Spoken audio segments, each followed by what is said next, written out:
अगर आपने सांसद से 1 करोड़ रुपये मांगे थे तो आपने किस चीज़ के लिए पैसे मांगे थे? अगर आपके पास में एक लाइट की व्यवस्था नहीं तो आप पहले जनरेटर सेट मांगते, 20 लाख में आ जाता जनरेटर सेट आपका। हमारे और हरियाणा के गुजरात के किसान के अंदर 12-12 लाख का इम्पैक्ट है और इस बात के ऊपर किसान को आपने मार दिया। बड़ी मात्रा में हमारे पास में LNG और CNG होगा आने वाले समय में, जिसका राजगढ़ में टर्मिनल बन रहा है। 800 कमरे हम स्कूलों के अंदर लेके आए। चूरू जिले के अंदर 1750 कमरों की आज भी रिक्वायरमेंट है।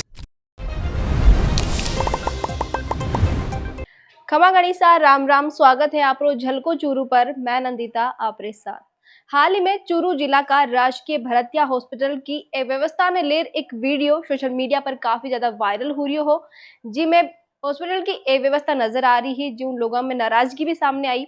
अब इस मामला पर चूरू का सांसद राहुल कस्बा प्रेस वार्ता कर व्यवस्था के बारे में जानकारी दी ही और की तरीकाओं विभाग की लापरवाही के कारण वो सब हुई हो, इस बात की जानकारी दी।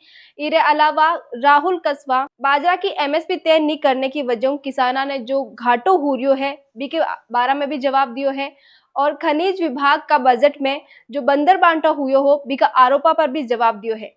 तीनों मुद्दा पर प्रेस वार्ता में सांसद राहुल कस्बा पूरी जानकारी दी है। देखिए, बहुत शर्म की बात है और मैंने हमेशा मेरे पिछली बार भी मैंने सांसद कोटे से 1 करोड़ रुपए, एक सांसद को 5 करोड़ मिलते हैं पूरी 500 पंचायतों के।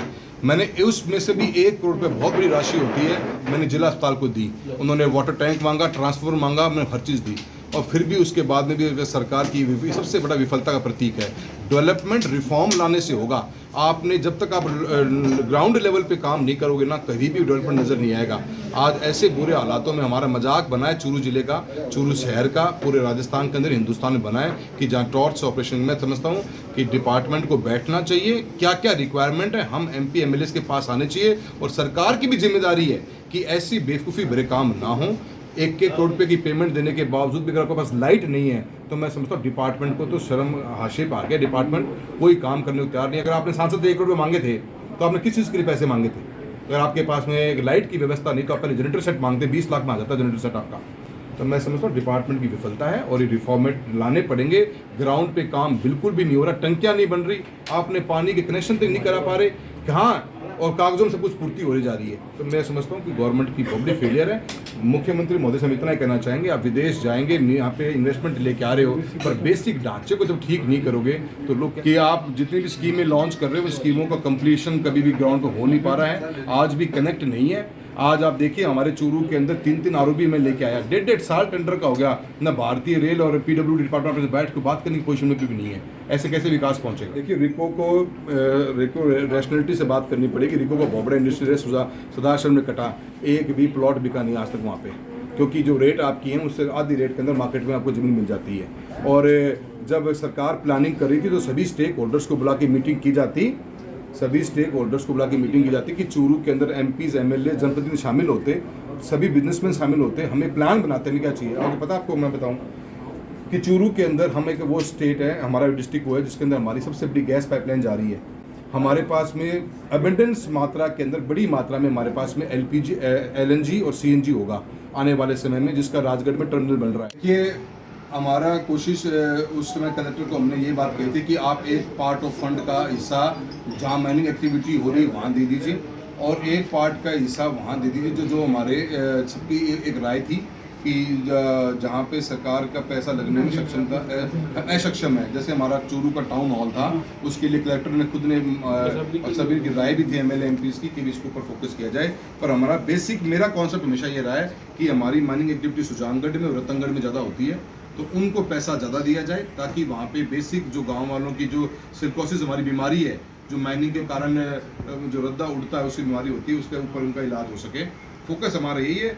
ये पैसा कम था, इसलिए सोचा ये कि नेक्स्ट टाइम पे बाकी जो 2 तहसील हमारी रहेगी हैं उनको हम एक्स्ट्रा पैसा देंगे, बाकी अगली बार 2 कॉम्प्रोमाइज़ कर लेंगे तो अच्छे प्रोजेक्ट के ऊपर काम हो सके। जनता ने इस बार जो आशीर्वाद जिन लोगों को नहीं दिया, जिनको रातों की नींद उनकी उड़ी भी है और सारा दिन गांव में ढूंढते घूम रहे हैं कि कौन सी बिल्डिंग पत्थर लगाएं, हमने चुनाव में भी कहा था कि 34 साल का सफर रहेगा, एक बिग टिकट प्रोजेक्ट तो दिखा दो जो चूरू में आपने बनाया हो। पत्थर खुद के कार्यकाल में लगाते तो अच्छे लगते, औरों के कार्यकाल में हुए काम। रमसा समसा के पैसे हम लेके आए, 800 स्कूलों का 800 स्कूलों में कमरे 800 कमरे स्कूलों के अंदर लेके आए। चूरू जिले के अंदर 1750 कमरों की आज भी रिक्वायरमेंट है।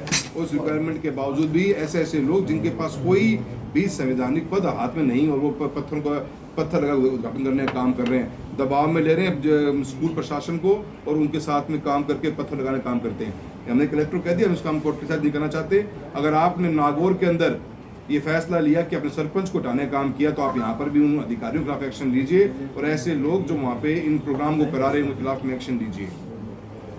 आपको शायद कौशल जी पता नहीं है कि हिंदुस्तान के अंदर 40,000 करोड़ से ऊपर का झींगा एक्सपोर्ट होता है और हिंदुस्तान के अंदर इनलैंड फिशरी का भारत सरकार का 15,000 करोड़ का बजट था। इनलैंड फिशरी जो माने समुद्र से हटकर है और चूरू जिला राजस्थान के अंदर इसमें एक अव्वल पोजीशन में बैठता है क्योंकि हमारा जो सलाइन वाटर है उसकी कैपेबिलिटी बनती है। आपको पता है बिजली की रेट में हमारे फर्क कितना है? आज हरियाणा का किसान 20,000 का बिल भरता है, महीने का नहीं भरता। हम 90,000 रुपये बिल भरते हैं महीने का। हमारे और हरियाणा के गुजरात के किसान के अंदर 12-12 लाख का इम्पैक्ट है और इस बात के ऊपर किसान को आपने मार दिया। पता है पिछले 1 साल के अंदर इस 11 महीने के अंदर 150 से ऊपर झींगा प्लांट बंद हो चले गए। मांड करिए, मैं कल भी अधिकारियों से दिल्ली मिल के आया था कि आप हमारे को 3 दिन का टाइम और पोर्टल का खोलने का दिया जाए ताकि किसानों की मूंग की परचेसिंग हो सके। एमएसपी के ऊपर बाजरे की परचेसिंग सरकार ने करी नहीं। मिलेट ईयर के नाम से बातें सरकार करती आई। राजस्थान की सरकार ने न पिछली बार भी बात यही की थी हम खरीदेंगे और न इस बार बाजरे का कोई सेंटर ही नहीं खोला और वो इसके कारण किसान को अपना भाव सस्ते भाव में बाजार में माल बेचना पड़ा। ये हमारी एमएसपी की खरीद के ऊपर सरकार से बात रही है। और सबसे अहम मुद्दा जो हमारा चूरू लोकसभा क्षेत्र का और चूरू जिले का भी है वो हमारे बीमा का है। बीमा के हमारे 3 बड़े मुद्दे हैं जिसके ऊपर हमने सरकार को चेताने का काम किया है।